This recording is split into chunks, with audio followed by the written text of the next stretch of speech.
July 30th is UN's World Day Against Human Trafficking, an issue that is far more widespread than you may realize. I spoke with Tim Ballard of Operation Underground Railroad about his mission to end child sex slavery. Though it was an extremely challenging conversation, it is very important and it hits especially close to home for me. Now, I would never compare my experience to what these kids go through, but I was sexually abused as a young kid. And it took me several years to start to heal. And I feel deeply for any kid who's ever been taken advantage of.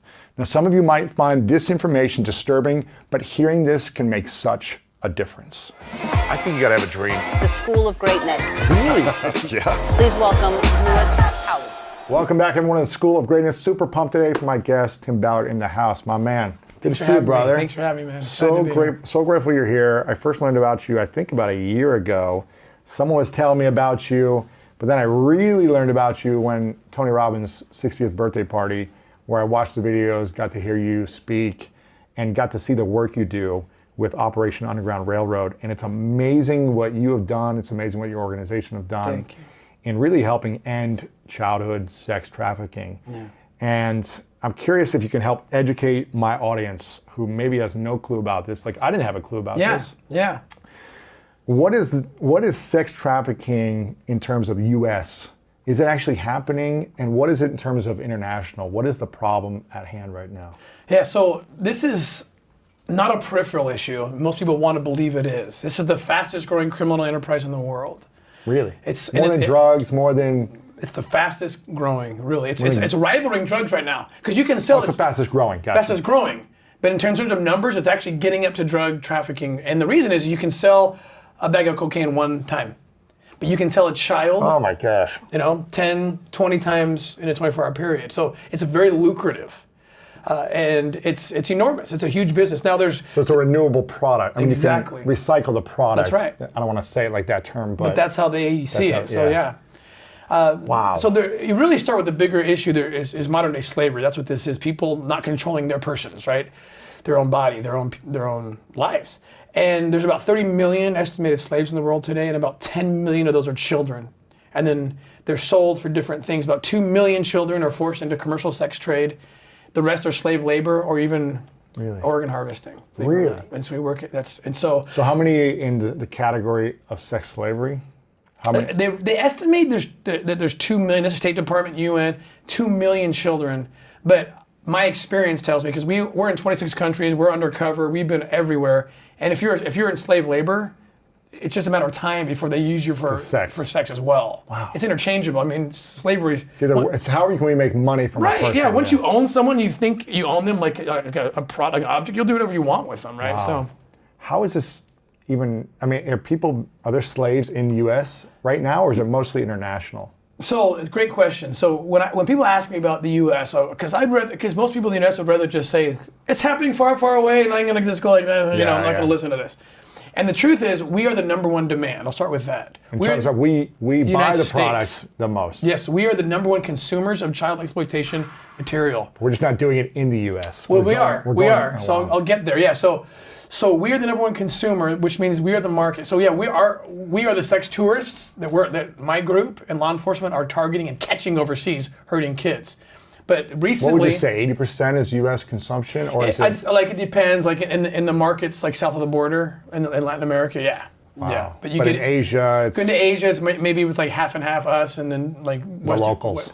And a lot of locals, they generally make up the most. They generally make up the most of the market of the consuming side. But the United States just became last year ranked in the top 3 for destination countries for trafficking, which means other people to come here. Right, the traffickers say, look, that's the market I want in. If I can get into the country, and then we're really going to make a lot of money. And so they're trying to get their slaves into our country. Because so then U.S. people won't have to travel. Right. This is crazy. It is crazy. So they'll just import people here. Yes. Kids. Yes. Teenagers. Mm-hmm. And then they're slaves to whatever they either want. labor or sex. And it's not as... Where is this happening? Is this in LA? Is this in the Middle East? Yeah, that's a good question, because I can go to like a developing country where the infrastructure isn't as great, and law enforcement struggles, and you can see children being sold on the street corners at this beach. You just got to know where to go. You're not going to see that here. Here, it's mostly online. Wow. It's in the dark net. So like our warriors out there fighting it and finding the kids, or like the Internet Crimes Against Children task forces, local law enforcement, these guys who have the tools to go in and basically infiltrate criminal organizations that are using those platforms to find kids. But for 17 years, I've worked as an undercover operator in some capacity, and I have bought and sold a child on every single social media platform that's out there. Social media? Oh yeah, it starts there often. We'll start there, and then leads to private phone calls, and then all of a sudden you're negotiating the deal for in person? A child. Yeah. No way. Mm-hmm. How many? So you've been doing this for 17 years now. Mm-hmm.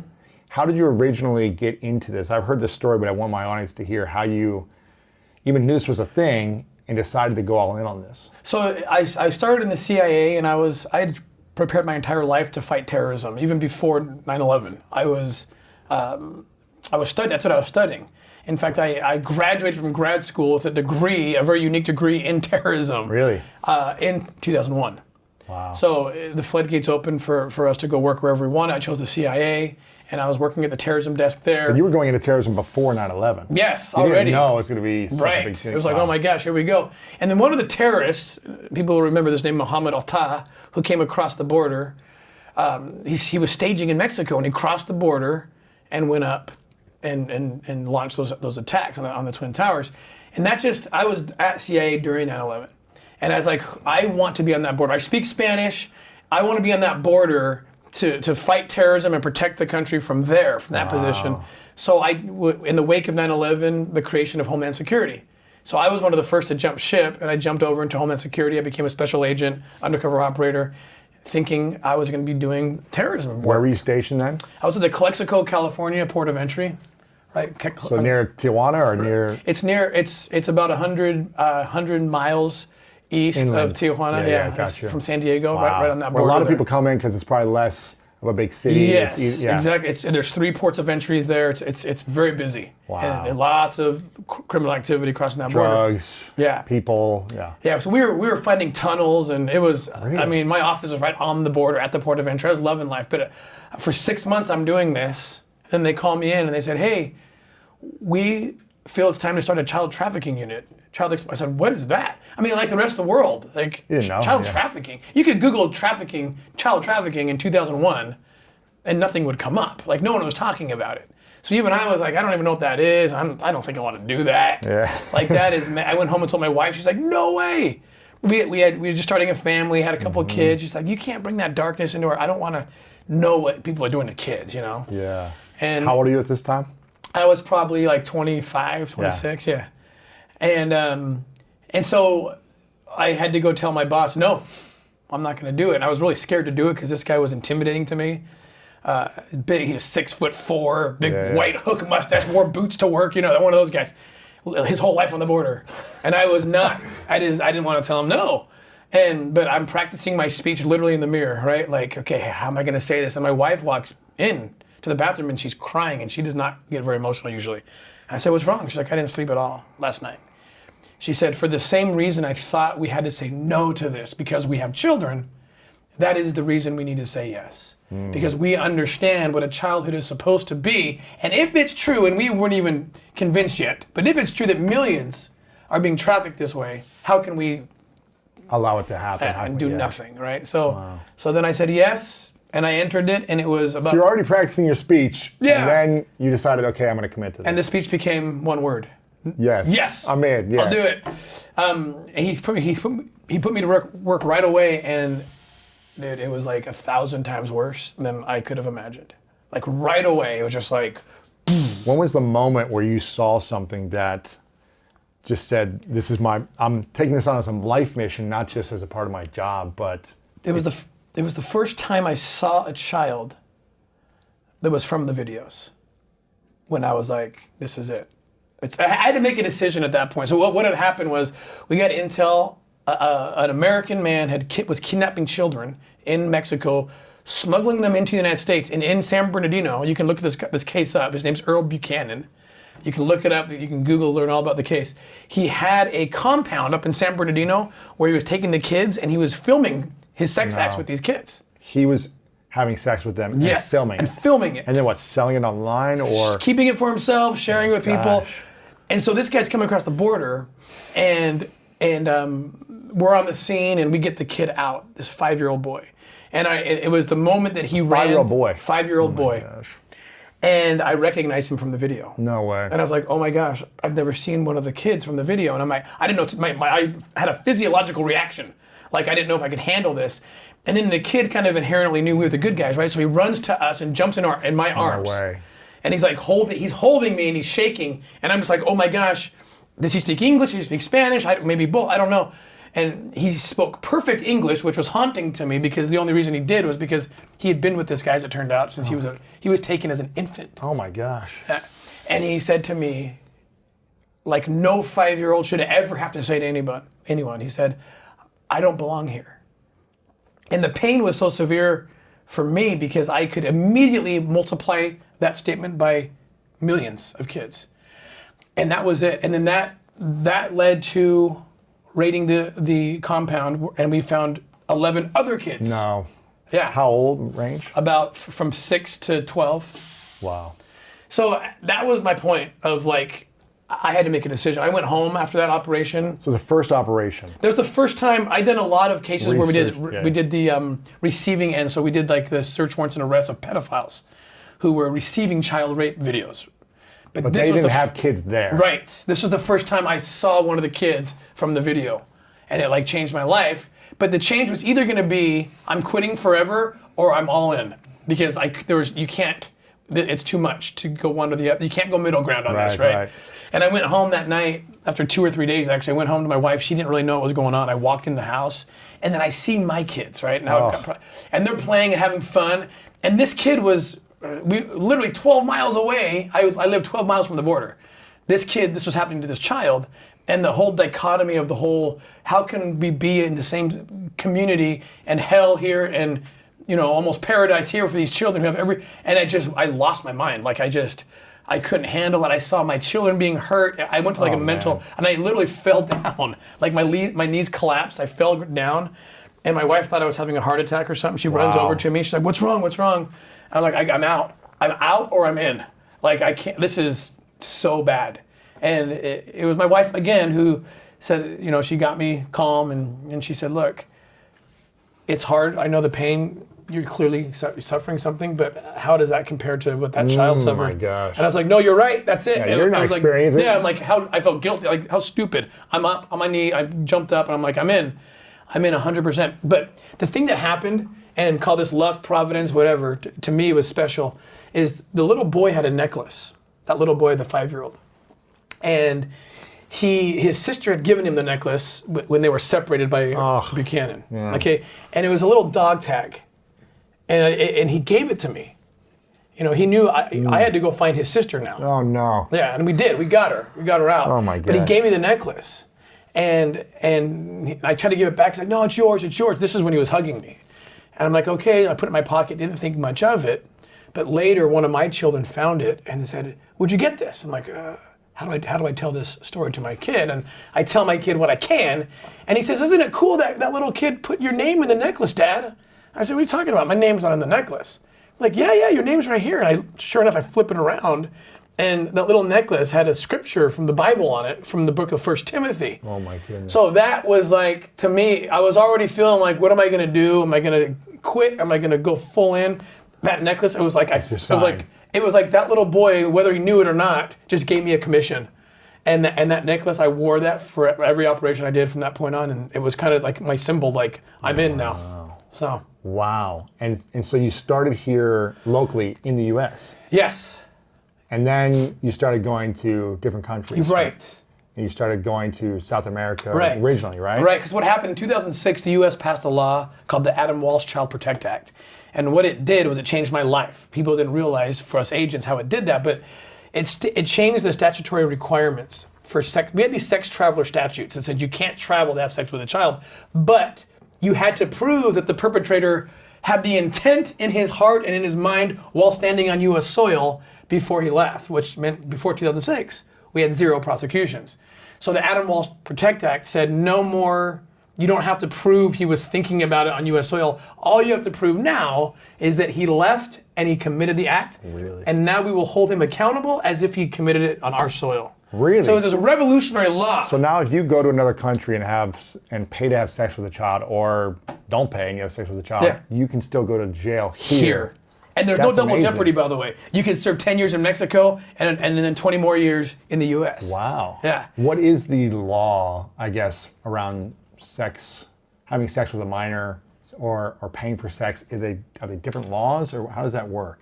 Every state, there's different state laws, and then there's federal law, so it depends what jurisdiction, and Sure. it's all over the board, really. Yeah.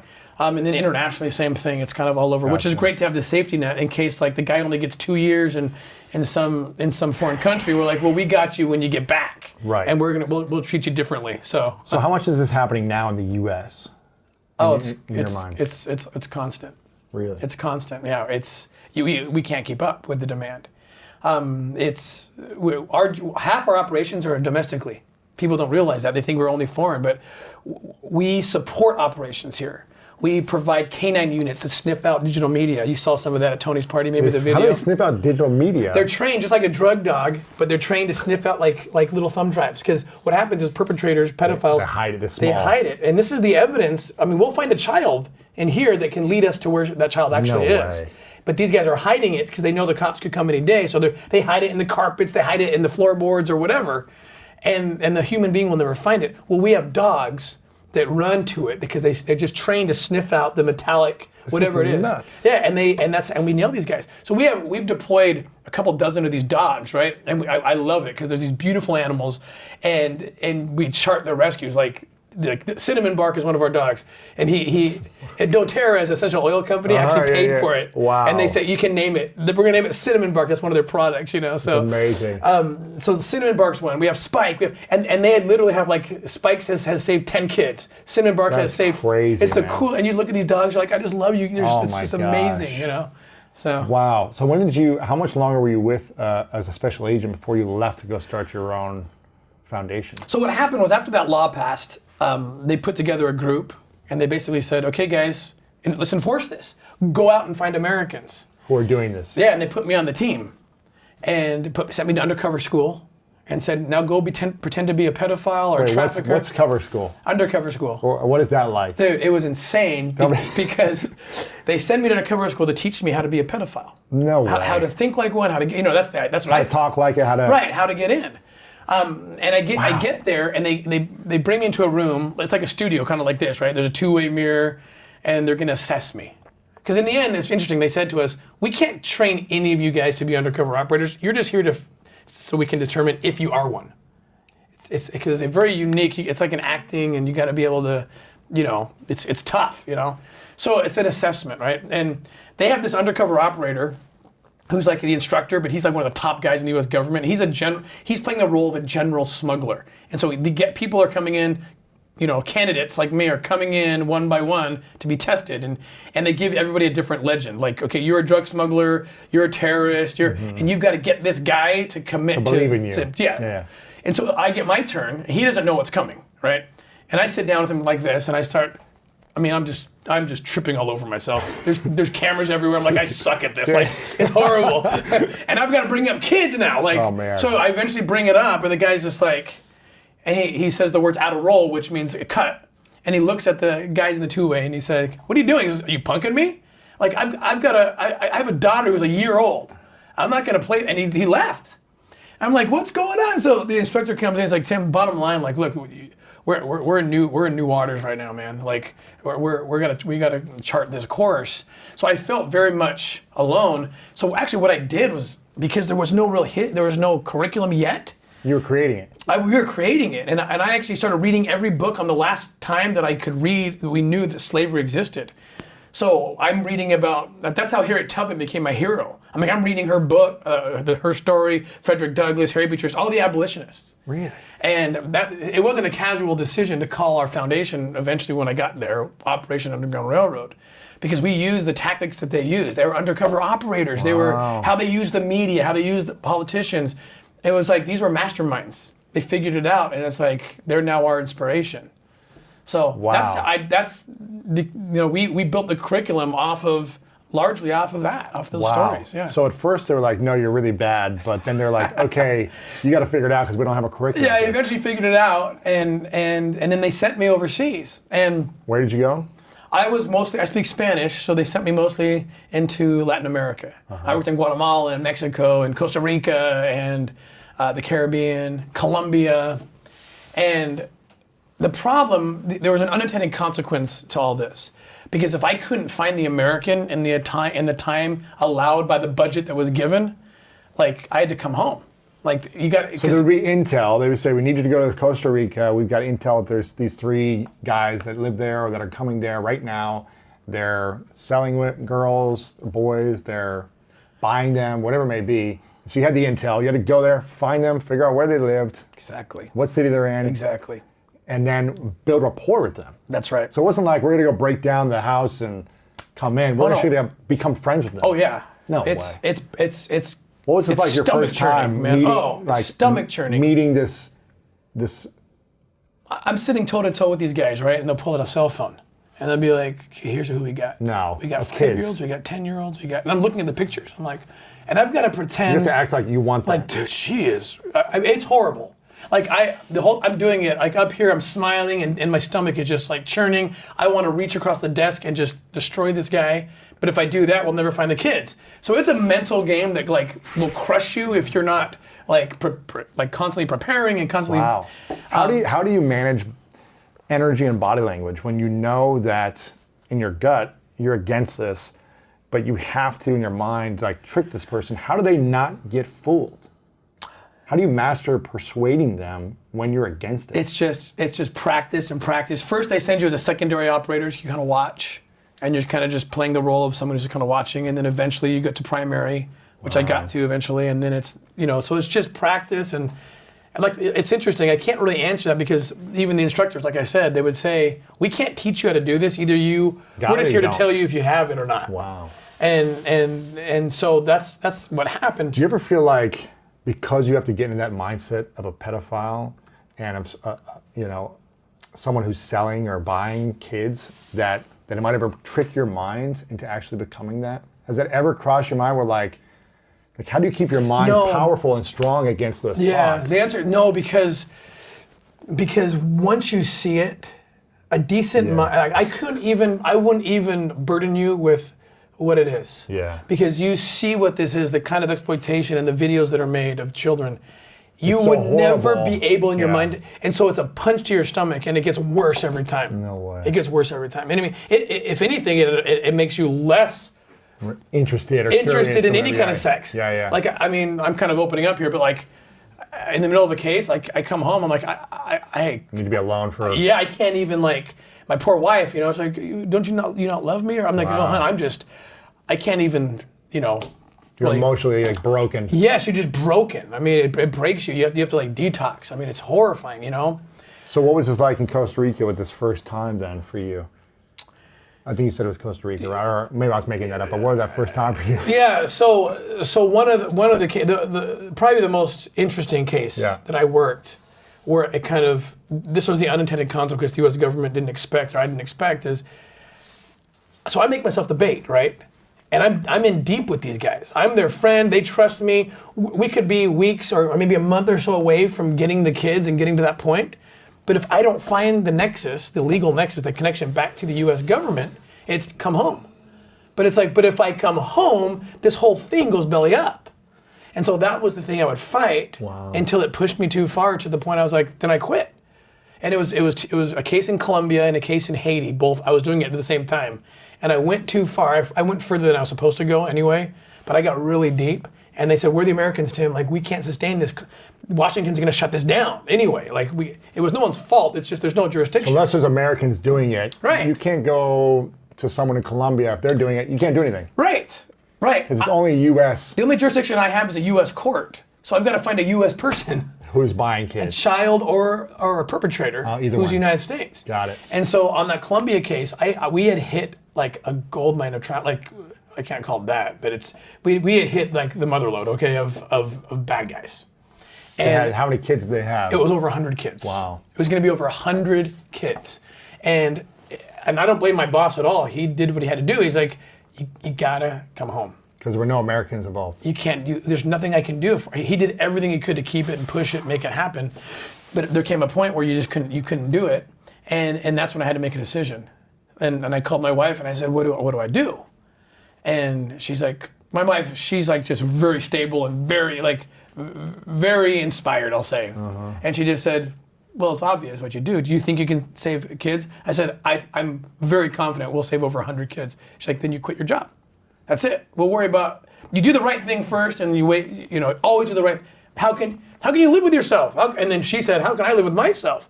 I mean, there came a point with my wife where I was like struggling to stay and do this job. And she said, she ended the debate with these words. And these are verbatim because I'll never forget it because it penetrated my soul, pierced me. And yeah, she said, "I will not let you jeopardize my salvation by not doing this." Wow. I said, "Okay."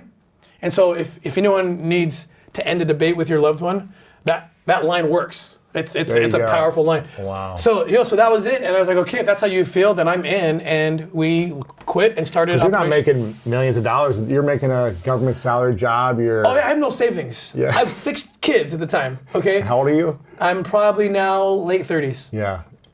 And I have no savings. Yeah, you're spending thousands of dollars on food for kids. I'm like, Catherine, I'm just gonna tell you, this was fall, June. I said or December. I said, by June, we're out of food. I don't know how we're going to feed the kids.'s like, that doesn't matter. Wow. She's like, how can you live with yourself? There's 100. I said, okay, no, you're right. You're right. You're just way braver than me. Okay? You're like, I got to protect you. I got to protect the family. I got to be safe. Oh, it was got to provide. It was a hard month. It was December of 2013. Oh, man. And I was just a mess. I was a mess. So this is 7 years ago. Yes. So what happens next?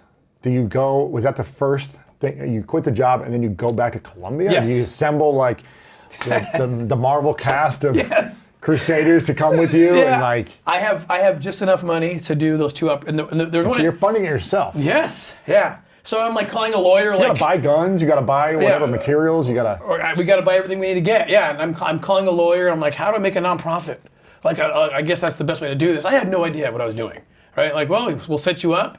And I got some people to donate, and we just went in. And we had the 2 cases, the one in Haiti, which is the other powerful story, and Colombia. They're both kind of the reasons I left. Yeah. And so I didn't have enough money to go home, so I would bounce back between Haiti and Colombia until we had success, and we did in both. Both of them were crazy cases, and we ended up rescuing over 120. No way. Yeah. So what happens after you guys go in, you get the bad guys, you break up the operation, and then there's 100 kids. What happens to those 100 kids next for the next 10 years? Right, so that's the most important part. That's the most important question.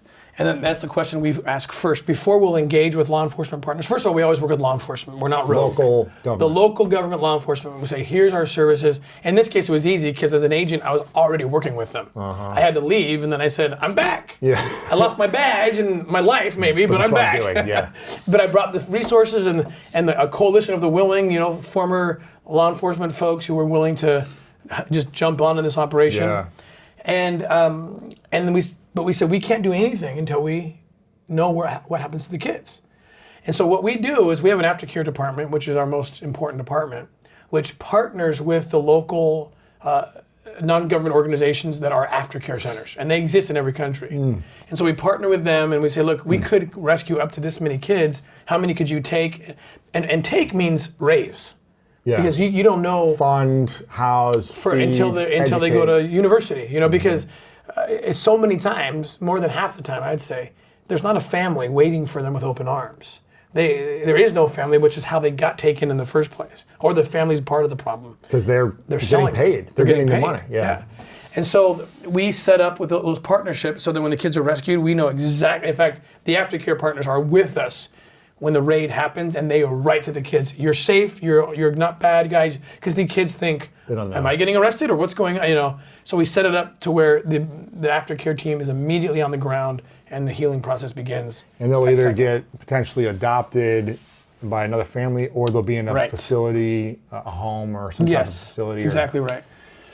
Now, what about, you mentioned that it sounds like half the time the parents are involved in selling their kids, especially I've heard about this in Asia, like a lot of it's like a form of love to like say, how much money can you bring back to me type of thing. I don't know if I'm off there, but how do parents, what's the psychology behind that for parents where they feel like it's not a bad thing?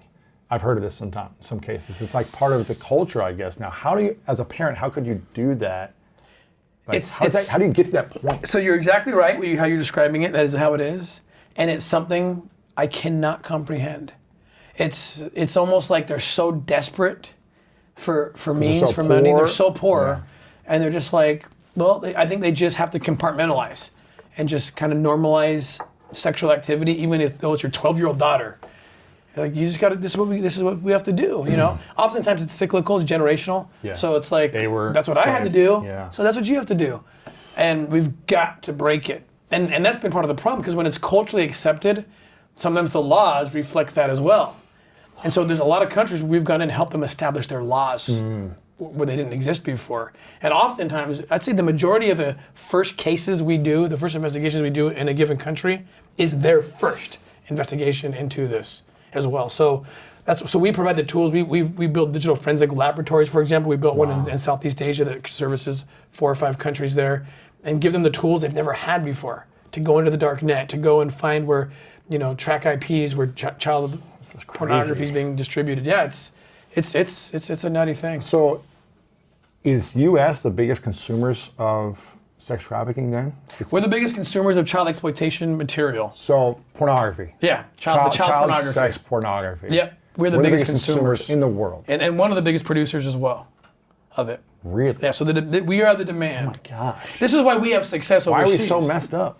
I think it has to do with, first of all, it's the internet. It's access to the internet. It's the technology that's readily accessible here, that we can use, peer-to-peer networks, darknet kind of stuff, where we can learn how to use that quick. It's software, and then all of a sudden you're in.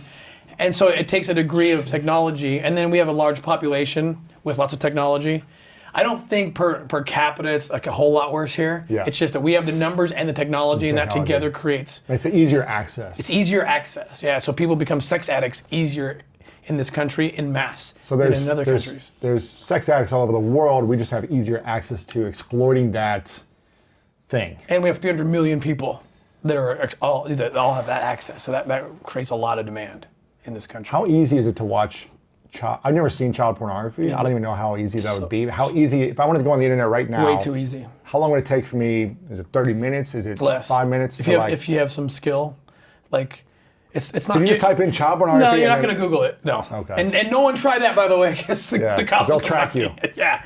No, it's not that easy. Like, it's just like a Google search. But there's ways, if you understand the dark net and how different networks work. I don't even know what the dark net is, but I mean, that's crazy. So if you can get into that, then you can find it quickly. Oh. Are they updating new stuff all the time? Yeah. In the last 3 or 4 years, there's been a 5,000% increase in new child content.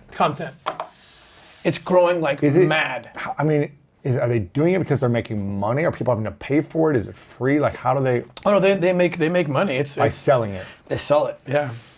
You purchase access to certain places and like networks. A membership. Yeah, and then you end up traveling. You then you get into that world, you get into the networks, and now you're traveling to engage in become a contact offender, as we call it, contact offender, where you're now having sex. Yeah. A contact offender. Contact offender. Yeah. So, man, this is a whole other world. I'm sorry. I know I'm bringing darkness to this beautiful show. No, it's okay. I think it's so important to educate people on how to live a better life and how to constantly be educating ourselves on all these different challenges. Well, we have to, because the problem is, considering the fact that we are the #1 demand and we are number 3 for destination countries, that means that the pedophiles are here, and our kids are here. They're mixed and mingled amongst this group, so parents need to wake up and understand the apps that their kids are using. We had a guy just 30 minutes from my home just a few weeks ago who was gaming with 2 6-year-old girls from Indiana. 6 years old. This guy's 42 years old. Like on Twitch or something, or like on some platform? Well, it started on Facebook. These kids were on Facebook, and then it went. Most games today have the ability to you can play with other people on other social media from across the earth, and it's fun. It's cool. But parents who didn't grow up with this mentality and this of technology, they think their kids are playing the computer. Because when I was a kid, it was Atari. Yeah. And you're playing the computer. Yeah, you're not playing other people. Right. Live. So parents don't even think like, oh, she's playing that cute little game. She's fine. She's been playing for 6 months with a pedophile from Salt Lake City. And the guy got the kids, the 6-year-old girls, 2 of them, to undress and take naked pictures. How? I'm not kidding. He just said, just desensitize them. They can read or he can talk to them and, and just like, take your clothes off, put the camera down. No way. Yes. And the AG's office picked the guy up and arrested him. Really? But this is happening in mass, especially right now. We've never seen it like we have right now because the kids are out of school. Kids are out of school and people are in their homes all And day. pedophiles are out of work.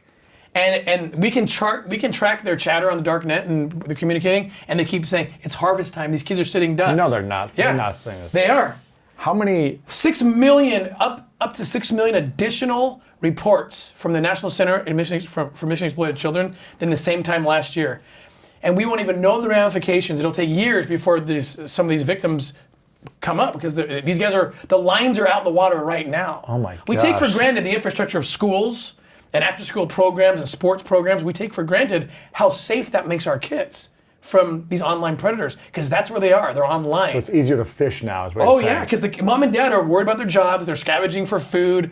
The kids, hey, they're told, take the smartphone, take the laptop, stay here, play games, do your schoolwork. We got to go figure out. It's almost less safe to be on a tablet than it is to be at an after-school program. 100% less safe to be I mean, home. you hear stories about is it Larry Nassar? I think the gymnastics US doctor. Yeah, it's like, okay, you felt like your kids were safe at a U.S. sanctioned training program, but this happened to hundreds of girls, but it's less safe. Right, it's a great point. Some people say, well, I get worried about after-school programs. This is a credible doctor who's like creating educational videos. And that happens as well. Yeah. But this, in terms of the sheer numbers, is way more threatening because there's millions of pedophiles. It's easier to do it. There's millions of kids. They know the parents aren't paying attention because they're worried about their livelihood. Yeah. And they just access the kids and they start gaming with them. They friend them on, on Facebook or whatever, and all of a sudden it's on and it's horrible. What are 2 or 3 things that parents can do now that they have this information to protect their kids against any type of sex offenders? So the most important thing is understand the apps your kids are on. Understand the social media platforms your kids are on. Know if people can access them pretty readily, pretty quickly. And that's the problem is parents just, if you're my age or older, we missed it. We missed the internet. So we didn't grow up understanding with raging hormones and undeveloped brains. We didn't have to deal with the internet too. Our kids do. And so parents just don't know there's an education. What are the most challenging apps they should be aware of? Or is it all social media? It's all social media. Anywhere where you can connect with bad guys. Facebook, TikTok, Snapchat, Instagram, it doesn't matter. The parents of those 6-year-old girls I told you about, they said, we had no idea. We thought the kids were just playing the computer. Wow. No, they were playing a pedophile and the little kid game, whatever it was. And so parents, that's the number one thing. Know what your kids are doing. Understand the applications. If you need help, you can go to your internet service provider and say, hey, can you send me a record of you own that phone that you give your kid, right? Right. They can give you a record of every site that's hit, every game that's played. Right, every conversation. What's the conversation that a parent should have with their kids, whether they're 5 or 15, to at least educate them a little bit without scaring them? But what can a parent say, whether they know something's happening or not, to prepare them for this? So it's a great question, and for me, having 9 kids, you have to really meditate and pray and focus on each individual kid and customize that answer. Because if you come in too early, you could hurt them. It's a tough subject, but if you come in too late, you could also hurt them. So when they start asking questions and when you kind of feel your intuition, luckily I have my wife who I can say, when is it time for this one? It's now. Okay, let's have the talk. And then what you say also is customized.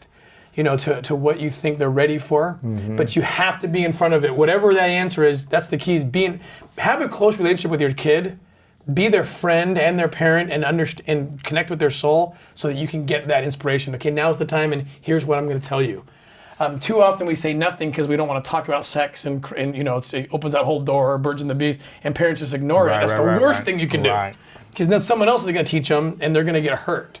So it's just tuning into that kid. Wow, that's the responsibility you have as a parent to be a leader and to have hard conversations. And I'm not a parent yet, so I I don't look forward to it, but I also know that I'm going to rise to the occasion Yeah. and be able to have the courage to be able to have those hard conversations. How do you categorize a pedophile, and how many of them are there in the USA? Well, Like, what's the definition? someone who actively seeks sexual interaction with a child. In-person contact, Or- not... Yeah, no, there's still a pedophile. It could be, you could not have become a contact offender quite yet, but they all want to become. It's like someone who looks at porn, right? An adult who's looking at porn. I don't think anyone looks at porn with that being the end, right? Right. They want to take action eventually, and that's how child pornographers are as well. They're eventually looking to take action and become a contact offender. That's crazy. Yeah, so how many are there? So we know, I couldn't give you the exact number, but we do know this. There's the fact that there's 2 million children in sex slavery. Consider what kind of number justifies that demand. It's probably 50x, right? Or Exactly. if It's like any other market. a percentage is going to take if they action. need 2 million kids, that means you're going to have a market of 2 million 50X. US or 2 million That's global? worldwide. Global, yeah. Yeah, but the U.S. number keeps rising. There's a couple 100,000 we estimate US. children. Wow. But that number, there's about 18,000 women and children a year who are smuggled in to the United States for the purposes of being exploited as slaves. And is this a financial transaction, 300,000 kids, or is this sexual abuse? Against, from adults to a kid. Yeah, there's a mix. There's a mix Yeah, of both of those. I mean, for me, I was sexually abused when I was 5 by a man that I didn't know. You're kidding me. No, I didn't I'm know not. this. Yeah, and the babysitter's son, he was probably 16 or 17, I was 5. It's one of my probably first 3 or 4 memories I've ever Oh had. my gosh. For 25 years, I didn't tell anyone, and it deeply shaped my life. It only happened once. I can't even imagine something happening over and over again and not feeling comfortable or safe. And it deeply impacted the way I think, the way I took action, how I was defensive, and like everyone, I felt like everyone was out to get me. It was like everyone's trying to abuse me, everyone's trying to take advantage of me. And it showed up in every area of my life, from sports to teachers to relationships to business partners, until 6.5, 7 years ago, I finally opened up and started to heal and started talking about it for the first time. For 25 years, no one knew about this. Wow. And it was one of the hardest things I ever did, was talking about it. And then I knew that this had power over me because I was so afraid of what would happen if people knew this about me. The more I talked about it with family, then friends, then I finally opened up publicly about it on my show. And the moment when it was no longer like scary to talk about it, when I realized like, okay, now my healing is starting. Yeah. And it's been an amazing 6.5 year journey of healing the past, letting go, forgiving. Obviously not forgetting, it's always going to be with me, the memory, but the ability to have peace in my heart and move on and see what can I do moving forward to make sure that other people aren't sexually abused. No, yeah, what So you're it's a- doing is so important, because this is the problem is people, to heal, they've got to start talking about it. You have to right? talk about it. Yeah. It's the only way you can really heal, is to start sharing with someone, whether it's a spiritual pastor, a therapist, a Right. parent that you trust, a friend you trust. But when you hold on to this secret and you don't tell anyone, you're going to suffer. Right. For Now a imagine long this, time. that's happened once, right? Yeah, to you. one time. So Imagine happening every day, every week. Yeah, imagine. So I was with a neurologist once because I had to understand what's going on with these kids. And he says, Tim, let me show you something. He showed me 2 brains, on scans of brains, 2 children's brains. And he said, do you see the scarring in what's going on? He said, one of these brains was a traumatic car accident. This other one was a child who for 5 years was sexually abused. And I was like, wait, what? Very similar. So that's what, I mean, it creates actual physiological scarring in your brain. Absolutely. And this is the problem. So the rehab part. The chronic stress, the chronic fear, all these different things. Yes, that come it up, actually creates physical brain damage that requires physical healing of that brain. Which, emotional healing, physical, spiritual healing. It is. And when I saw that, I can't tell you how motivated I was to get back out and just start nailing these guys. Because this is, I mean, there's nothing worse in my mind in earth or hell than this. Yeah. Most of these kids would rather that they were killed than go through this. You know, our sentencing so far, I don't think really reflects the real damage that's being done, and it's because people don't want to talk about it. Right? The more we talk about it, the better our justice system will be. The better our aftercare services will be. But this is a very real very, very real threat to all our kids. And how's the process work for you, if you can break it down for me? How do you decide who you're going to go after? Is it, okay, we're assessing the dark web information first. We have researchers on your team that are finding this person's got 50 kids, this has got 20.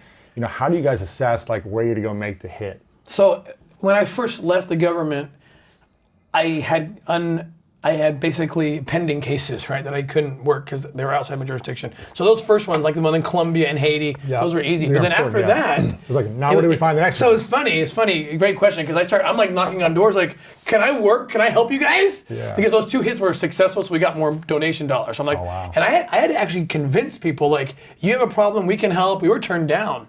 7 years later. Turned down by what? Governments, countries? By governments, by law enforcement, like, we don't need your help. We're fine here. We don't think there's a problem, you know. Today, 7 years later, we are saying no.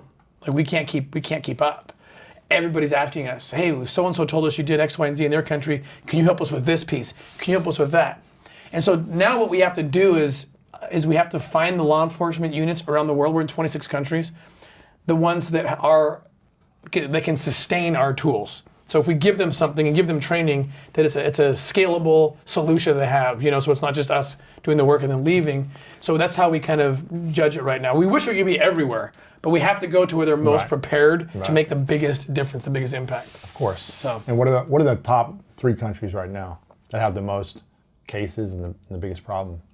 I think Southeast Asia is that whole region is just sad, huh? Just so sad and so terrible. But the law enforcement is doing amazing work, and we're working really closely with them. That's where we put our first digital forensic lab, and so now they're going in and routing out the bad guys in there. And it's 50% locals, and it's 50% kind of U.S. based who's coming in and committing the crimes. Yeah, lots of sex tourists. The locals are. How big of an industry is the sex tourist industry? How much money? Okay, well, human trafficking altogether is $150 billion a year. No way. 150 billion, and so to put that into perspective. How much is the sex tourism in human trafficking? That's about 35 billion, I believe. Wow. Yeah, just the sex alone is 35 billion. The contact, the sex, the physical sex, not the digital. Consumption of media, right? Yeah, $35 billion in the selling of people for sex. Gosh. 35 billion. If you can imagine that number. I mean, and then you bring in the slave labor, and that's what gets it up to 150 human billion. Trafficking in general. Human trafficking in general.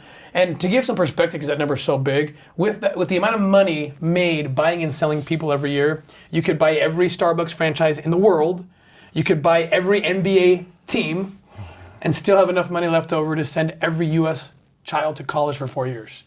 That's how much money is spent in modern day slavery every year. That's why I say this isn't a peripheral thing. Right. Even though we act like it is because we don't want to address it. We don't want to engage it. It hurts. Why do we not want to address it?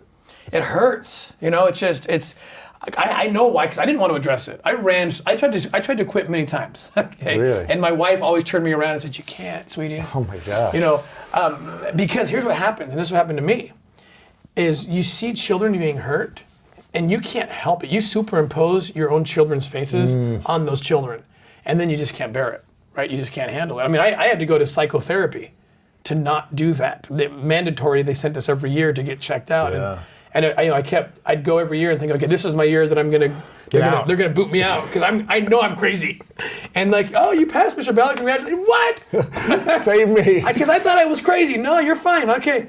Wow. But one of the things, that was the hardest thing for me to kick, is learn how to not see my own child's face so I could deal with it.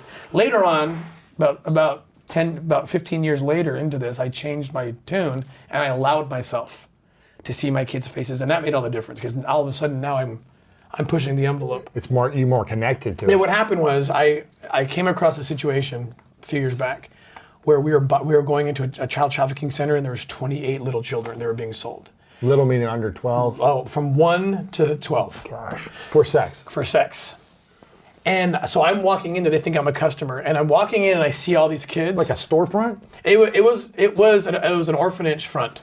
They were claiming to be an orphanage. No way. Yeah, this was in Haiti. They were claiming to be an orphanage, but all the kids were mostly kids they collected after the hurricanes or earthquakes. The parents die and they say, oh, come to our orphanage. Well, it's not an orphanage. So we were actually tracking a missing child that we knew had been there. And so that's what got us in there. And when I saw the kids outside the gate, I was about to go in. It was almost like a PTSD reaction where I'm like, oh, I'm seeing my kids. Okay, do the training they taught you. But instead, I said, you know what? What if I don't do that this time? What if I let it happen? What if I just allow these kids to be my kids? So I went in there and I was like, oh my gosh, I never should have done that technique. I should have always done this. And this is what I encourage Before everyone you were to do. wearing like a mask. Right. So you wouldn't feel it as Because- deeply, but now you're feeling it so deep. So deeply. And what wouldn't you do for your own child? Oh, wow. So now I'm willing to go the distance, right? And that case got nuts. And it's funny, I know this experiment led to this. After we rescued 28 kids, we did the whole sting by, and I ended up adopting 2 of the kids that we way. rescued, who are now my kids. In Haiti. Yeah. It was a preventative strike. Turns out none of it have actually been sold yet. They're all being sold. And so, so 2 of my kids now, they came from that operation. Wow. So they literally made became your kids, They became yeah. my kids, yeah. Wow. How many kids do you have now? I have 9 now. Wow. 7 from birth of your Seven, from your biological. wife. Yeah, and then 2 And then adopted 2 from adopted, Haiti. yep. How many more? I mean, how many do you want to have? Oh man, the prenup said 6. Okay, when we got married. Really? Yeah, we were done at 6, and we were both done. We're like, okay, we got to 6. I came from 6. My wife came from 6. Yeah. And then this case happened after that, and we saw these kids, and it was just like, here's my wife again. I called her. I said, you won't believe this. What I just saw, these 2 little kids. It was the 2 kids I actually bought in the sting operation. I mean, I just grew attached to them, and it was my wife who just had this experience, and she just said, I want to be their mom. Wow. I said, no, you don't.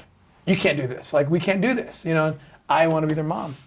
So that's how it started, and we ended up bringing them home.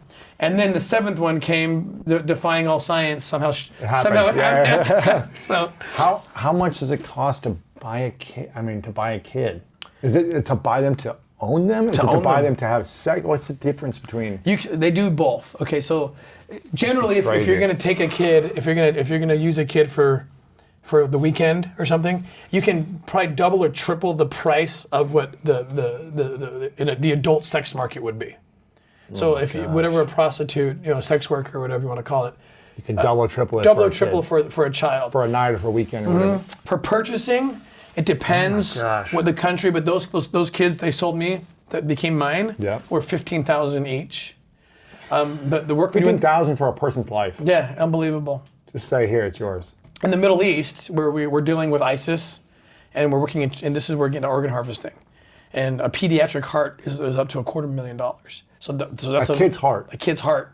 That's how much it sells in the black market. How often is this happening with organ harvesting? In the Middle East, quite a bit. So ISIS rolls in 2015, and they make sex slaves out of the Yazidi people. These beautiful people that are just peaceful, that are living in northern Iraq and a little bit in Syria as well. And ISIS came in and just said, you are less than human, and they just took them and made sex slave markets out of them. Also, a lot of the Christian communities were devastated in a similar way. Eventually, ISIS gets pushed off its sovereign territory, and it was making its money by taking over cities Wow. and like taxing people. So they lost their oil revenues when they got pushed off the land, but they kept the kids. And so I got to make money, so they start selling these kids to sex slavery or to organ harvesting. Oh my gosh. We've taken down 2 organ harvesting rings already so far. So Do they keep the kids alive after they take out some of their organs, or is it you're dead? Obviously, with the obviously heart, it but depends, yeah. And not if it's a kidney or something. they just take it Yeah. out and then, okay, see you later? Yeah. People are finally reporting on it. I think CBS or ABC News recently did a story on it, but we're in the middle of it. This is the Nazarene Fund. I'm the CEO of also the Nazarene Fund, which is a sister organization with OUR. Mercury One, Glenn Beck started that. Oh, wow. And then I took it over really? three years ago. Yeah, I But know Glenn Beck's still the He's the founder. guy, yeah. No, he was the godfather of OUR as well. He gave us all our first money. Glenn did? The money I needed to rescue those kids in Colombia and Haiti, that was Glenn. Really? He was the only one. He was the only one that took the chance. He's like, I'll front it. Go for it. I'm like, are you serious? He's like, yeah. He got me the money. It was pretty intense. Oh, that's nice. Yeah, risked his whole media company. Wow. Really. Yeah. His lawyer said, don't do it. If they fail or someone gets hurt, you're screwed. He's like, I don't care. It's like, I'm not going to go to my maker and tell him I said no. It was an amazing story. So he asked me to run the Nazarene Fund 3 years ago. So that's our work in the Middle East, which is just this stuff and we're extracting these kids. I mean, we're going in and taking the kids out. So have you found kids who've had I guess organs taken out or Oh yeah, no, there's and they're the ones that are surviving. kidneys Yeah. and stuff. Really? Yeah. So you find them and they're sewn up or whatever. Yeah, and there's been, like I said, there's some mainstream media have gotten into it, thank goodness, in the last several months, and you can see, people can go on Google and you can see it. They're stitched up. But if you're a small child, they're going to make their most money off a pediatric heart. Really? $250,000 off a heart. They're very high in demand. Yeah. Man, this is crazy, man. Yeah. Servicing markets generally outside the United States, right? Like these are markets in countries there's no regulations and there's This is crazy, it's just man. black market stuff. The work you're doing is really amazing, and you've got a movie coming out, which I got to see a trailer of it a couple months ago. Yeah. And when's the date it's coming out? Do we know it? We don't know. Later in the year. COVID shifted everything, so we don't really know. But the film is locked. It's done. Stars Jim Caviezel, Mira Sorvino, Bill Camp. It's going to be amazing. It's these guys are artists. They're geniuses. They did a very good job. And what's the movie called? And what's it telling the story of? It's called The Sound of Freedom, and it basically tells the story. A lot of it I just told you. Yeah. Like for example, with the little boy in the van, they actually filmed that scene exactly where it happened with the necklace and all that. Goodness. And it gets into Colombia, the Colombia raid where we rescued the 120 kids. Our first big operation that rescued 121. Yeah. And what's your mission moving forward with the movie, with just everything you're up to? Is it to end sex slavery? Is it to rescue a certain amount of kids a year? It is to end it. Yeah. So we did an experiment. And it was very telling in 2014. We put almost all of our resources into the northern region of Colombia. And one region. One region. And we just pounded. How do we get rid of it? Pounded. Like every month, 2 or 3 operations, and empowered law enforcement. And then to the point where they stopped. And the would-be trafficker said, yeah, I had to give it up. I'm into drugs and I'm doing something. This is crazy. Yeah. And so we did it. We knew it would happen. It's logical. Like now there's a consequence. There wasn't before. But we did it to show, like, if everybody would focus on child crimes, if we all did it together, we could end it. But it's not going to be governments alone. It's going to be people getting loud, which is, we have an opportunity right now because people are getting loud about it for the first time in a long time, or maybe ever, on July 30th, which is there's Anti-Human Trafficking, World Anti-Awareness Day. Yeah. So how can my listeners get involved, whether a small way or they want to get involved in a bigger way? What can they do? Can they go to your website? Can they email you? People can go to our website, ourrescue.org. OURrescue.org is the website. Look at our videos, and there's something on there that says join the fight. We have all sorts of ideas people can do to get involved. So I told you about that dog tag, right? The dog tag that becomes my commission, right? It's with my name on it, and it changed my life. And a lot of people have said, I want one of those. I want my commission. So Love Grenade is a company that has made replicas of that very necklace. Okay.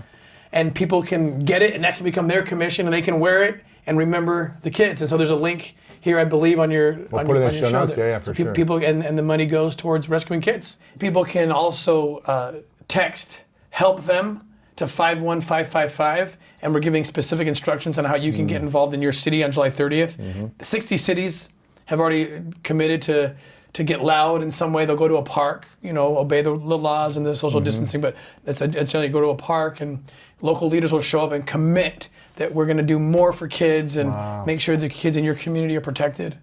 Wow. Yeah.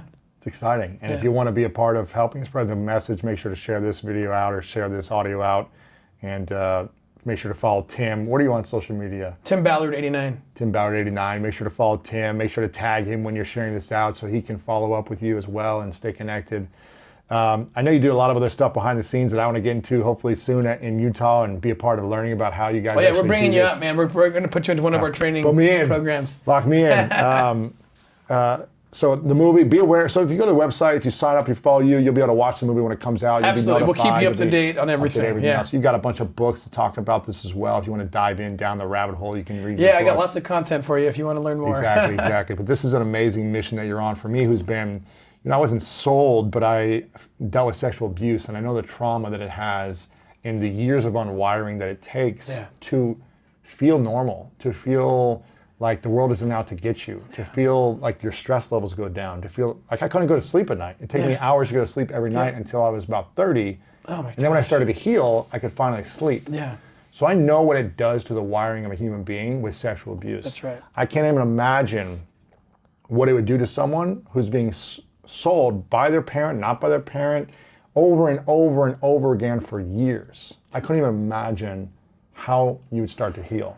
So what you're doing is an amazing gift and a service to humanity, and I really acknowledge you for that, Tim, for being an incredible leader in this space, being a hero in this space, and using your wisdom, your skills, your tools, your resources, your relationships to make the biggest impact in this space.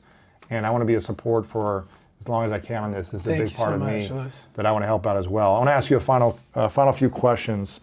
This is called the 3 truths. So I want to imagine it's your last day on Earth. Okay.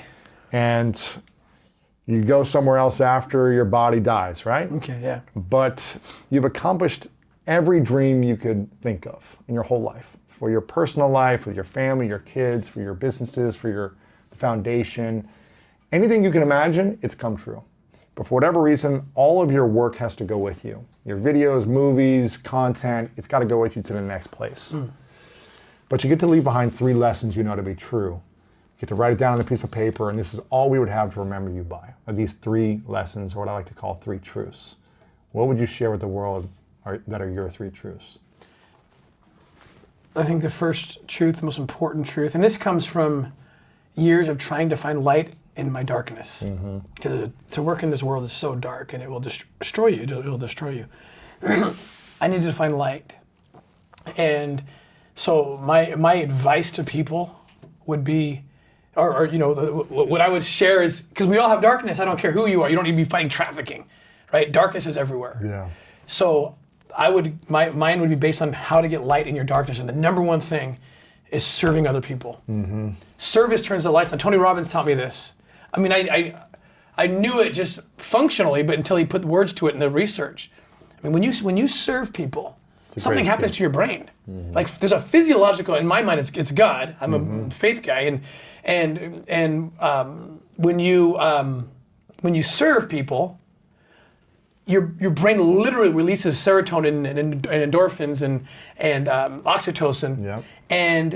And what it does is people that have an excess of those beautiful, You feel better. you feel better. Yeah, you're healthier, and you're happier. You have more courage. You have more optimism. This is science, right? Now, in my mind, what that is it's also, I believe it's God preparing your body to commune. And with the God, your creator, whatever it is, I don't care. But a higher source that will then give you, that you need to be a better version of yourself. Yeah. Okay. And so service has all these benefits apart from just doing the good of helping somebody. It's this amazing thing that turns the lights on in so many ways. So service, number 1, to other people. Number 2 is kind of related to it, but it's that communion part. It's prayer, meditation, whatever you want to call it. But connecting to that greater being, whatever that is, and getting that positive energy. Because it just makes, if you're a better version of yourself, you are a blessing to other people, right? Yeah. So it's not a selfish thing, it's actually a selfless thing. Yeah. Get yourself good, because then you're good for others, you know? And so number 2, I'd say it's that meditation, that communion. And number 3? And then the number 3 is find at least one person that you really love and that really loves you back. There's a lot of relationships, where you don't have time or there's the ability to connect that way. But for me, it's my wife. But find that person, because I've told you many stories, and you have to, the coolest stories I told you was actually me running away and my wife turning me back around. Thank goodness, none of this would happen. I wouldn't be sitting here with you if she hadn't turned me around when I ran for cover throughout my life, throughout my career, and I credit that relationship. Wow. With what's the thing you love about Catherine the most, your wife? She does the right thing no matter what, and it doesn't matter the consequences. I mean, she literally said to me, if we end up on a beach in a tent and that's where we're living because we did this, I don't care. Wow. We have to do the right thing by these children and by God, and the right thing is to quit and leave everything. I mean, I calculated, it was millions of dollars in pension, and I had a whole charted out, my life was charted out. Right. I'm like, Catherine, we're watching. She's like, it doesn't matter. These are real children. And there's consequences for and if you say one, it's worth it in her mind. Right, how is it not worth it? And just how quick she gets to that. Like, this is wrong, this is right, we're gonna do the right thing. Okay. like that. She has that kind of, it's intuition, it's inspiration, a conscience. I don't know what you call it, but she has it, and I know I can go to her and say, I don't know what to do. What do I do? And she's gonna be right. You know, and if she doesn't know, she'll tell me, I don't know. Let's figure this out. Yeah. So I think that's the thing I love most about her. That's beautiful. Yeah. Okay, we can find you online, Tim Ballard 89. We'll connect you and link up everything in the show notes. Is there anything that you want to share that you haven't shared before my final question? Anything you wish people asked you about this, or do you feel like people need to know about? You know, one thing I'll say is I'm worried about the world right now. I'm worried about kids right now a lot. Because I feel like we pursue good things and they make sense, but too often we don't consider the children who are being hurt. And it's unintended, it's no one's intent to do this. But we talked about, for example, we're in the middle of a debate right now, and this is not partisan for me, it's not political, even though everything seems to go that way these days, right? Yeah. But the idea of opening schools and what that does, all I'm saying, I'm not going to give the answer to the question. I'm not smart enough to give an answer to that question. But I will say this, that we're not even, I don't see the kids as part of the debate. For example, the spike, 6 million additional reports of children being abused originating online. This is from the National Center for Missing and Exploited Children. And that's a lot of pain. Yeah. And it happened because we, as a society, we decided to shut everything down because of COVID. Okay, do we know the trade-offs? That's all I'm asking. Are we considering the trade-offs? And the concern I have is, you know, the CDC and others have come out. I'm not a scientist, but I can read data. And if you're 60 years or younger, you have a 99.9% chance of surviving. If you're older, it's very, very, very dangerous, and you should definitely take mass precautions, and we should do everything we can to support that. But teachers who create the infrastructure that keep kids from being sexually assaulted, they, like 89% are under 60 years old. And so the real question we should be asking is, what's scarier to you? A virus, once we've taken care of the most vulnerable, what's scarier, a virus with a 99.9% survivability, or the trade-off, hundreds of thousands, maybe millions of children being sexually assaulted? We're not even having the discussion. That's my concern. I'm not smart enough to come up with the actual solution. But at least have the discussion. And it boils down to this: kids can't get loud. They can't organize. They can't protest. They can't march. And so we don't hear from them. It's on us adults to stand up and be their voices. And say, we will sit at the table for you. We will make sure you are represented. Wow. So that's something to think about, for sure. Something to think about. We need to figure out a solution. Right. It's hard. These are complex things. I don't have the answers, but I know kids are being hurt, and I know more can be done to make sure they're not. For sure. Absolutely. Well, there's always more we can do, that's for sure. And you're doing amazing things, man. I appreciate you. I got one final question. That's, what's your definition of greatness? I think, for me, greatness is how much positive impact you can be on others. In fact, I try to make this a rule. I'm not great at this. I'm a believer in it. Okay, I'm not a master of it. But when given a fork in the road, right, a crossroads, you got to make a decision, and we do it every day. Do I do this or do that? I don't know what to do. Which one will help more people? And if you always take that road, I think that's the definition of greatness. Yeah, Tim Ballard, my man. Thanks, brother. Thanks, bro. Appreciate you, man. Thank you, man. And if you want to learn how to become happier in your life, then make sure to check out this video right here. You get such a deep sense of self-worth that you matter. And guess what? Everyone matters. Whether you matter to 1 people or 1 million people, everyone matters.